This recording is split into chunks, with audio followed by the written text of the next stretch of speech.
So a couple months go by, and from what I understand it to be, what I was told, I didn't hear this firsthand, but Okay. Joe said, Slaughterhouse ain't hot right now. We don't have a buzz. We need to put out a mixtape. From that point, everybody started branching out. Royce went and did his album, Prime. Like, everybody started doing their own kind of solo shit. So I thought they were just happy with that. You know what I'm saying? Like, they just wanted to maybe work on their own projects for a while, and we would come back and visit this or whatever. When we made the first Slaughterhouse album, The Welcome to Our House. Welcome to Our House, that was another album that I felt like, holy shit, people literally just trashed this. They trashed this album. There was a huge fucking backlash of, oh man, this ain't what we want to hear. It sounds too polished and all this shit. Like, you're critiquing these guys who are fucking wordsmiths. Do you know what I'm saying? Like, so there's a certain type of person that, oh man, I only like the beats. There's a certain type of person that will lean towards lyrics more. There's a certain type of person that will lean towards a voice more. They like better. You know what I'm saying? Like, everybody leans towards their own thing, but I was just like, holy shit. Because to me, the beats were crazy on that album. And only thing I did was added my little touch of like sprinkling music in these tracks and mixing them to try to bring out, you know, the production a little bit.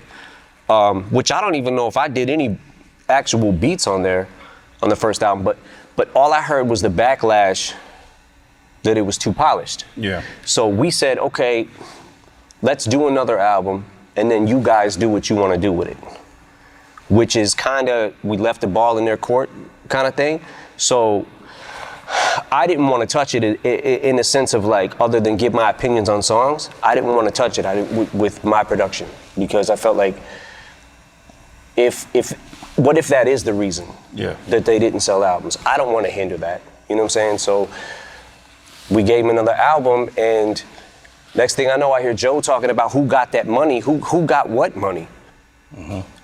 Like, he did say, I saw a clip that he put up, an interview with him and Crooked, that he felt like that maybe, perhaps, like he alluded that you and Paul got majority of the money. But the album, I hate to say this because I think the guys are super fucking talented, but the album didn't do much to even recoup the first budget. Then we spent hundreds of thousands of dollars on the second album that never came out.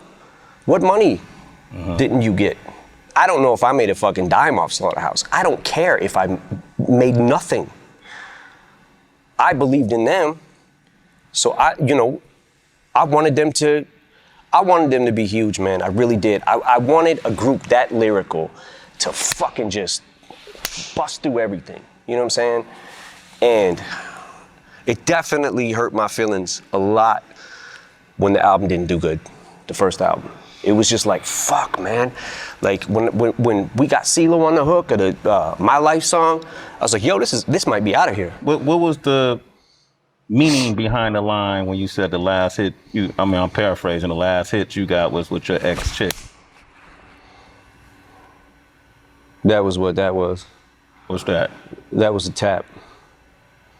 Just a tap? It was a tap, but it was also saying that his alleged domestic abuse things or whatever, which I'm not gonna get into, but I feel like the reason I had to do that is because, like I said, there's a fine line between saying, you know what, this guy's really been cool to me. He's helped me out and tried to help out on many occasions. So I'm not gonna go in on Untouchable like that. I'm gonna say it ain't for me, I'm not crazy about it, whatever. But to be the worst song you've ever heard in your life, have you listened to your own shit? Do you not listen back? Because if that's the worst fucking song you've ever heard in your life, I don't know. Yeah, that's interesting. So we'll never see that Glass House album, probably, as far as you know. I don't know. I don't have the answer to that. I want to just make it clear, though, that aside from the Joe shit, I think that Slaughterhouse is one of the best rap groups ever to ever happen. But that being said, I wish their first album would have connected Yeah.